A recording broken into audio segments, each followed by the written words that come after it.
Allez, courte vidéo pour vous expliquer le type abstrait liste.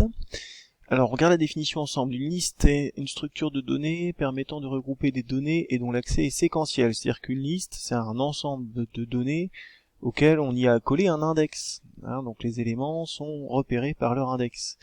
Alors par contre, attention, ce qu'il faut bien voir, c'est que pour accéder à la valeur qui est indexée 2, il va falloir passer par le point de départ et l'index 1 pour enfin accéder à l'accès 2. Donc on doit balayer l'ensemble de la liste pour arriver, enfin pas l'ensemble, toutes les valeurs avant la valeur auquel on veut accéder à la liste.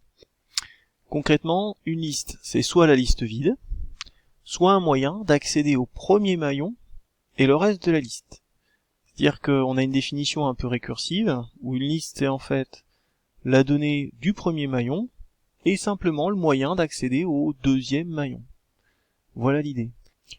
Et dans une liste non vide, chaque maillon, donc link en anglais, ça contient un élément, donc ce qui est stocké en mémoire à cet emplacement de la liste, et un moyen d'accéder au maillon suivant.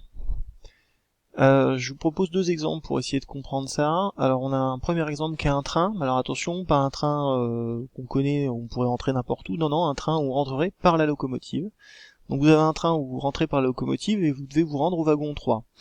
Ça peut être la représentation d'une liste. C'est-à-dire que vous avez la locomotive qui est le premier élément de la liste, qui est juste le point d'entrée de la liste, et qui pointe vers le wagon 1. Pour accéder au wagon 3, on doit passer par le wagon, donc par la locomotive, l'entrée de la liste, le wagon 1, le wagon 2, pour enfin accéder au wagon 3 et aller voir ce qu'il y a dans le wagon. Voilà une façon de représenter une liste, enfin en tout cas un exemple de représentation. Une autre façon de le voir, là je vous propose la liste 583, donc qui contient les valeurs 5, 8, 3.